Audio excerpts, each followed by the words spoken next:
All right, I'm going to show you how to use the drum rack instrument in Ableton now. It's a really great tool, and it's real fun to use. It's got a lot of depth to it, but it's actually very simple once you understand the way that it works. So let's go ahead and get to it. You're going to need an empty MIDI track. So I'm going to go ahead and drag an empty drum rack to the MIDI track and show you how we can build our own kit. And there we have it. There's the drum rack. And let me give you some of the basics of how this works. Over here on the right side, these represent all the pads from the lowest note up to the highest note here. And then this little square outline is showing you which of those pads are being displayed up front. Now you don't have to have your pads displayed for them to be triggered by your keyboard, so you don't need to worry about that. Although you can set your controller up to control whatever pad setup you've got set here.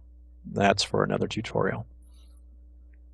So the first thing that I normally do is try to figure out where I want to drop my first sample, and then every other sample will drop consecutively after that.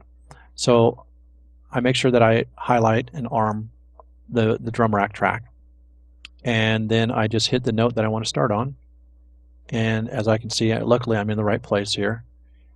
You see this flashing here, and it shows which pad right here. So that's where I want to drop my first sample. And basically the samples lay not top to bottom, but from bottom to top. So if I grab a bunch of samples, it's going to lay them out consecutively from here up to here and further up. So let's go to our samples. Here I've got a whole kit that I've already cut up. And you could either drag an individual sample like this. You just simply click and drag onto the pad. And now you've got that sample there. Or you can grab a bunch of samples. And the way I do that is I click the first sample that I want. Then I go down to the last one. I hold the Shift key. Then I click that last sample. And that gives me everything there. And then I just drag those here. I just put it where I want the next note to be, and then it throws everything else after it. And give it a second. There we go. So now we've got our whole little kit here. And if I play my notes, you'll of course you'll hear all your sounds. So there's your basic drum kit. Now, this kind of shows you how Impulse works. Impulse is very simple. You have 8 pads, and you can just drag to them and go from there. But this gets a lot more complex. I mean, it's simple, but it gets more deep. And let me just start opening this up to give you an idea. The first thing you've got here when you click this is what's called your macros. And I do another tutorial on this, so I won't get into this. But essentially each of these can control more than one parameter, more than one knob, or more than one effect with a twist of one knob. So it's a very, very cool thing. So I definitely recommend that you check that out. I'll close that real quick. And then we can go into here, and this little icon opens up all of your samples. So here's all the samples from top to bottom. And then the next one we open up, you can either double click on a sample here to open it up, or you can click over here. And that actually opens up a simpler instrument. And every single sample is basically a collection of simpler instruments. So anything that you could do in simpler, and I do have some tutorials on simpler, anything that you can do in this, you can do to each and every sample in drum racks. So you're able to do quite a bit. The next thing to show you is that you can also drop samples into either all of drum racks so that everything's affected. For example, maybe you want a compressor or something, so we can go in here and give me just a second. And we could drop a compressor in here. I'll give it just a second here. There we go.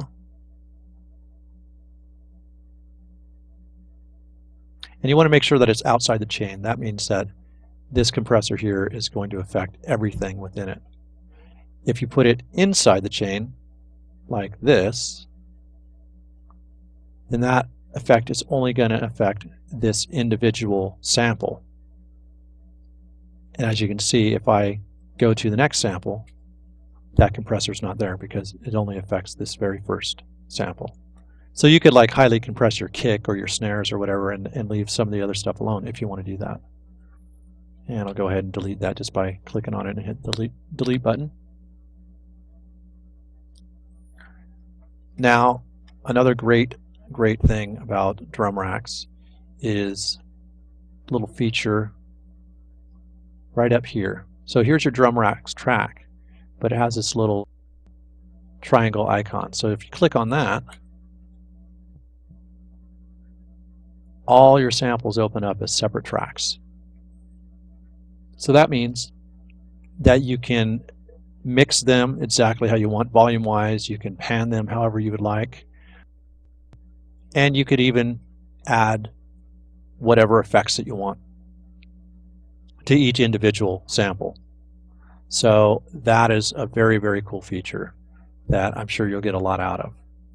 And what's great about Ableton is you can get all this detail set up, but then just with one click you can simplify everything all again. And over here I can simplify this all over again like so. But I want to get back in here and show you a couple little things. There is not just controlling samples in drum racks, but you could actually drop in like an operator instrument, a tone from operator. So I'm going to drag in acoustic bass sound. And let's see where that key is located. There we go. So now we've got our operator instrument on a separate key. And now I can double click down here, or I can click over here, whichever one. And now I have my whole operator where I can. Now this is just one tone. Remember, this is just one key, one tone. So now you would figure out, well, how do I get the exact tone I want? Well, in this case, I'm just going for a very deep sound, maybe to layer the kick or something like that. So I'm going to come here and hit this I/O button, and that's going to open this up here, and this will give me ability to also affect the volumes and everything in here if I want. But right here where it says play, you see the key that's set to. Now I can drop that key to a lower note.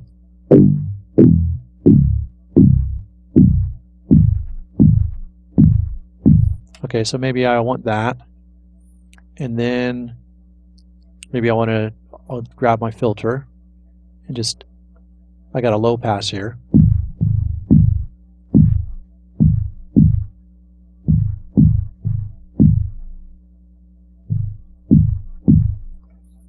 And maybe I want to drop that note just a little bit further as well.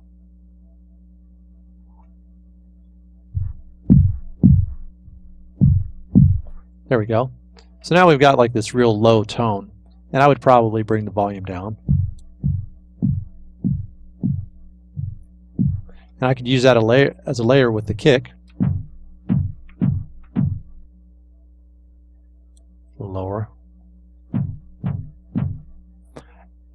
Or I could actually add this to the kick pad. That is the next thing I'm going to tell you about drum racks is you're not limited to one sample on one pad. You could have pretty much as many samples as you want layered onto one track. And that can include, you can have a sample layer, you can have layered loops, or you could even layer synth sounds. And you can layer a synth sound on top of a loop or on top of a sample, a hit, whatever you'd like. So the way you would do that is on a PC, you'd use your Alt key, and I believe it's the Apple key on your Mac. You might want to double check that. hit that, click on the pad that you want to change to another location. I'm going to drag it over here and move it to the very first pad. There we go. Analog 2 is where I want it, so I drop it, unclick the mouse, and now this becomes a multi. Now a multi basically is just multiple samples. So when I click on this, what you'll see is instead of just one sample opening up, you'll see both samples. And then you could have these layered as however you like. So now when I click that one pad over here, it plays both sounds at the same time. And then you can mix and match, and you can bring the volume up of maybe the analog kick.